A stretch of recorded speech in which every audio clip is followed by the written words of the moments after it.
दिल्ली में नई बीजेपी सरकार बनने के बाद नौकरशाही में बड़ा फेरबदल किया गया है। 2008 बैच की आईएएस अधिकारी मधुरानी तेवतिया को मुख्यमंत्री रेखा गुप्ता का सचिव नियुक्त किया गया है। यह फेरबदल उपराज्यपाल वीके सक्सेना के अधीन सेवा विभाग की ओर से किया गया है। मधुरानी तेवतिया पूर्व में केंद्रीय स्वास्थ्य और परिवार कल्याण मंत्रालय के तहत राष्ट्रीय स्वास्थ्य प्राधिकरण में अतिरिक्त मुख्य कार्यकारी अधिकारी के रूप में काम कर चुकी हैं। दिल्ली की सीएम रेखा गुप्ता का सचिव बनाए जाने के बाद मधुरानी तेवतिया चर्चा में आ गई हैं। आइए जानते हैं कौन है मधुरानी तेवतिया।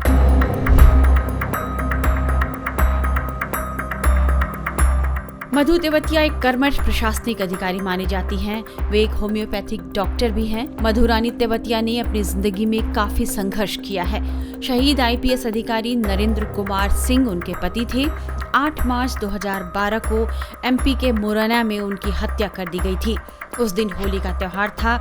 मध्य प्रदेश के मुरैना में खनन माफिया ने कथित तौर पर ट्रैक्टर से कुचलकर उनकी हत्या कर दी। वे बतौर एसडीओपी मुरैना में तैनात थे। पहले मधु तेवतिया भी अपने पति के साथ ही मध्य प्रदेश कैडर में तैनात थीं।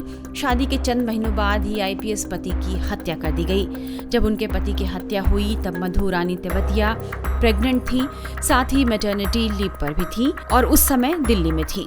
लेकिन दिल्ली से ही वे पति के सरकारी आवास में होली जश्न की तैयारियों का जायजा ले रही थी। पति की खबर जैसे ही उन तक पहुंची, प्रेग्नेंट मधुरानी तेवतिया बदहवास हो गईं। वे बदहवासी की हालत में ही पति के अंतिम संस्कार में पहुंची थी। पति की हत्या के कुछ ही दिनों बाद मधुरानी ने 20 मार्च को एक बच्चे को जन्म दिया। वे बच्चे का चेहरा देखकर और पति की यादों के सहारे अपनी जिंदगी में आगे बढ़ने लगी। इस दौरान एक बड़े पद और बड़े ओहदे पर रहकर वे अपनी प्रशासनिक और निजी जिम्मेदारियों को भी पूरा करती रही। पति का निधन होने के बाद उन्होंने कैडर में बदलाव की अपील की थी।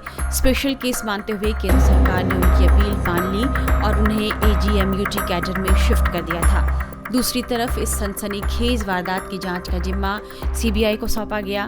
केंद्रीय एजेंसी ने जांच में पूरी घटना को हादसा बताया। हालांकि जिस ट्रैक्टर से कुचलकर नरेंद्र कुमार सिंह की हत्या की गई थी, उसके ड्राइवर को 10 साल की सजा सुनाई गई। जांच एजेंसी को खनन माफिया या राजनीतिक बिरादरी की संदिग्ध साजिश का कोई सबूत नहीं मिला था। मधुरानी तेवतिया के दिल्ली सीएम का सचिव बनाए जाने के बाद एक बार फिर सबके जहन में उस दुर्भाग्यपूर्ण घटना की यादें ताजा हो गई हैं।